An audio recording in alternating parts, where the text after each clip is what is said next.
Olá, você já ouviu expressões, ouviu manchetes do tipo "essa foi a pior seca dos últimos 40 anos"? Ou então, "a temperatura neste verão foi a mais elevada dos últimos 30 anos"? Nós não podemos, a partir dessas expressões, fazermos uma análise pessimista ou alarmista do tipo fim de mundo. Mas é claro que é importante para o ser humano, para toda a humanidade, começar a se preocupar com questões ambientais. Nós deixamos para essa nossa última aula do nosso curso a análise sobre problemas do meio ambiente. A humanidade tem se preocupado em parte com essas questões, realizando conferências que tratam dos problemas ambientais. Acompanhe comigo o nosso primeiro quadro para analisarmos algumas dessas conferências. Estamos destacando aí conferências realizadas em Montreal, 1987, o Protocolo de Montreal, tentando erradicar gradualmente a produção do CFC, bem como seu uso e emissão para a atmosfera. A ECO 92, no Rio de Janeiro, aqui no Brasil, preocupada com a conservação da biodiversidade e a exploração econômica sustentável. Ou então, o Protocolo de Quioto, 1997, procurando um corte na emissão de gases responsáveis pelo efeito estufa. Nós apresentamos alguns exemplos de conferências, outras têm sido realizadas. É claro que nessas conferências são discutidas medidas ou projetos para cuidar desses problemas e evitar um agravamento dos mesmos. Vamos observar então um próximo quadro com algumas dessas medidas. Vejam. Medidas necessárias para cuidar melhor do meio ambiente. Primeiro, compatibilizar o crescimento da economia e a proteção ambiental. Claro que a humanidade precisa desse crescimento econômico para gerar riquezas que satisfaçam as necessidades humanas. Muitas pessoas no planeta são muito pobres e sequer têm como viver direito. Mas não podemos pensar apenas no crescimento da economia. Temos que cuidar da proteção ambiental. Temos que pensar na promoção do ecodesenvolvimento, o desenvolvimento da economia com responsabilidade, sem comprometer a biodiversidade, os recursos naturais para gerações futuras. Precisamos resolver o conflito entre o norte rico e o sul pobre. Os países ricos do norte e os países pobres do sul se acusam mutuamente quanto às questões de poluição, de degradação ambiental, e um tenta transferir para o outro a responsabilidade dos cuidados com o meio ambiente. Precisamos também estabelecer metas e prazos para reduzir a emissão desses poluentes. Algumas coisas têm sido feitas, por exemplo, a preocupação com a emissão do CFC, causador do problema do buraco na camada de ozônio, ou dos gases que provocam o efeito estufa. Vamos analisar agora particularmente alguns problemas de comprometimento ambiental, de destruição do meio ambiente. Acompanhe comigo então mais um quadro. A poluição das águas. As águas do planeta, sejam continentais ou oceânicas, vêm sendo seriamente comprometidas.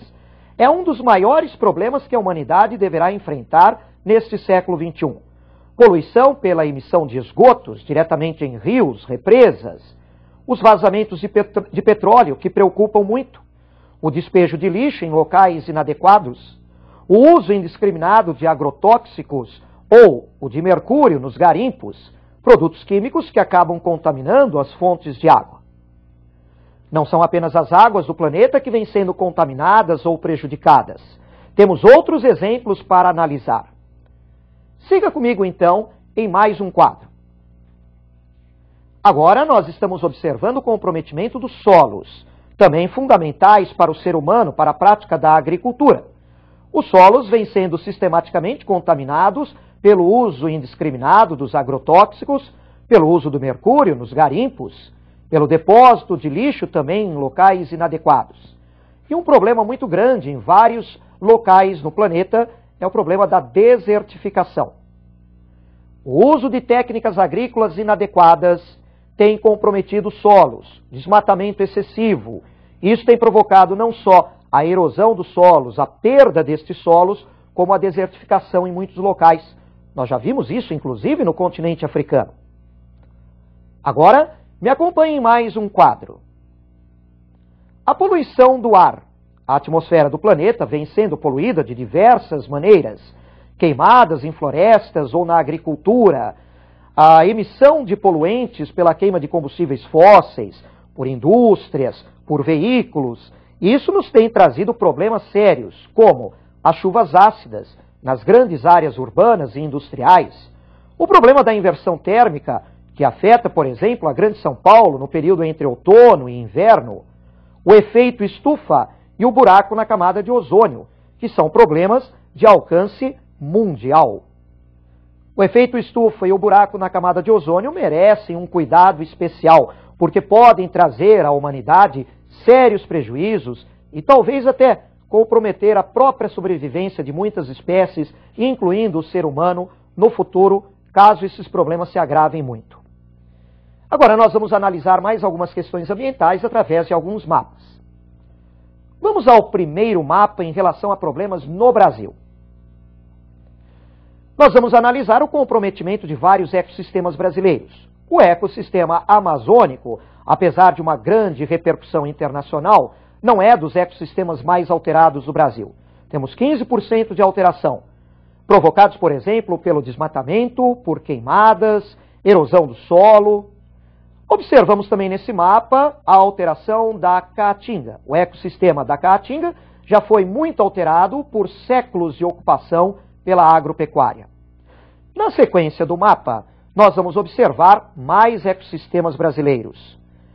Agora nós podemos observar mais dois ecossistemas.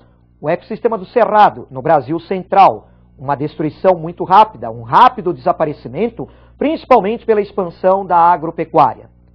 No Pantanal, problemas de assoreamento dos seus rios, contaminações por agrotóxicos e mercúrio e caça e pesca predatórias. Na sequência do mapa, outros ecossistemas do Brasil. Vejam agora os mangues. Os mangues constituem um ecossistema muito prejudicado no litoral pelo processo da urbanização, a poluição por esgotos e vazamentos de petróleo e a exploração predatória de seus recursos.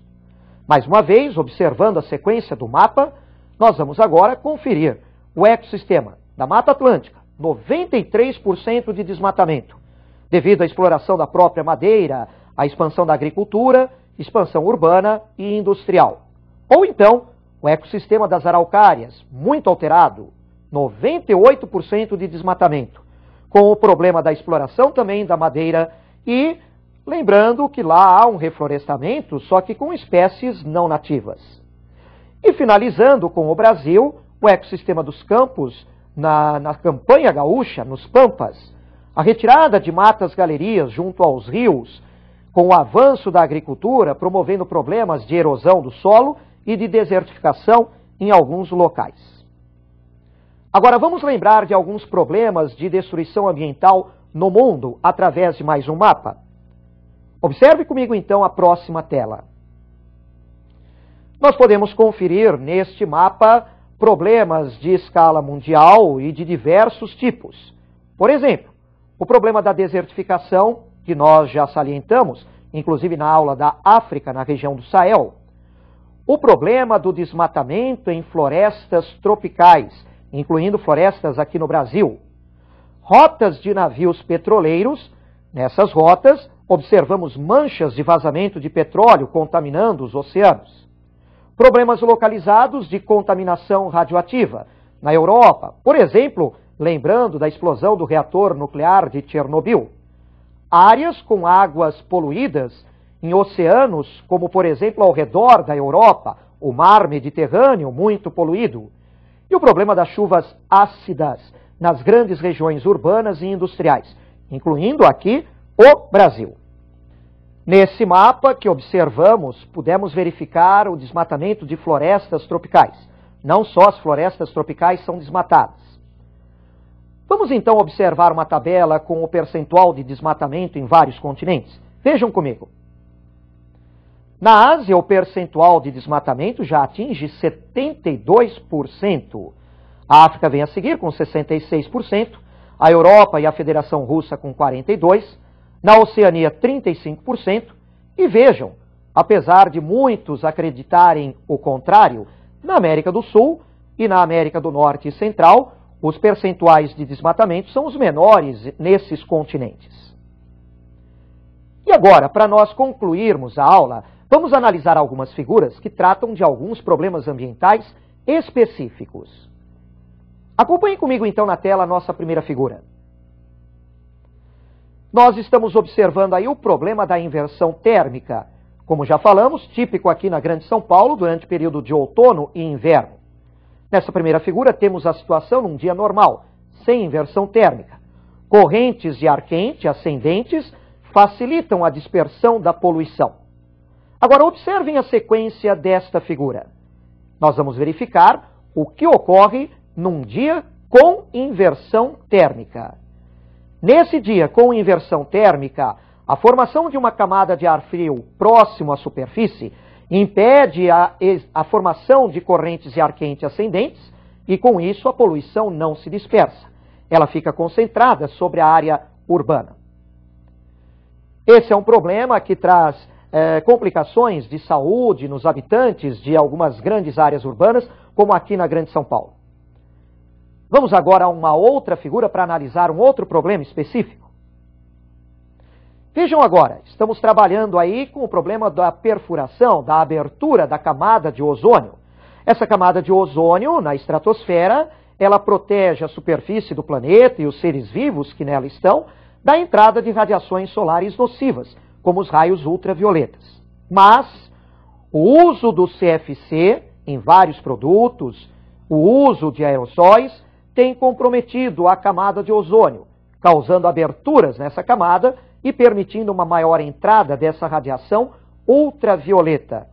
Isso pode trazer consequências desastrosas em vários ecossistemas e até mesmo para a própria saúde do ser humano. E agora nós vamos analisar um outro problema ambiental também de escala global, o problema do efeito estufa. Você vai acompanhar comigo então a próxima tela com mais um desenho. Observem comigo. Nesse desenho que está mostrando para vocês o problema do efeito estufa, podemos observar que as queimadas em florestas ou na agricultura, a emissão de gases poluentes por veículos, por indústrias, acaba jogando muito material na atmosfera que dificulta a dispersão da radiação solar recebida pela Terra e refletida pela superfície. Essa radiação infravermelha fica retida na atmosfera, provocando uma elevação gradual da temperatura. A elevação gradual da temperatura na Terra pode provocar grandes consequências no planeta, inclusive para muitos ecossistemas e para o próprio ser humano. Há alterações climáticas globais, grandes inundações em algumas áreas, desertificações em outras, derretimento das calotas de gelo, elevação do nível de água dos oceanos. Nós analisamos então na aula de hoje alguns importantes problemas relativos ao meio ambiente. Muito cuidado com isso para o seu vestibular. É um assunto que vem aparecendo com maior frequência nos principais vestibulares. E assim nós chegamos hoje ao final do nosso curso. Claro que hoje eu não vou dizer que eu te espero na nossa próxima aula, mesmo porque eu tenho plena segurança, confiança de que você vai se sair muito bem no seu vestibular. Muito obrigado por ter nos acompanhado durante todo esse curso. E uma boa prova para você.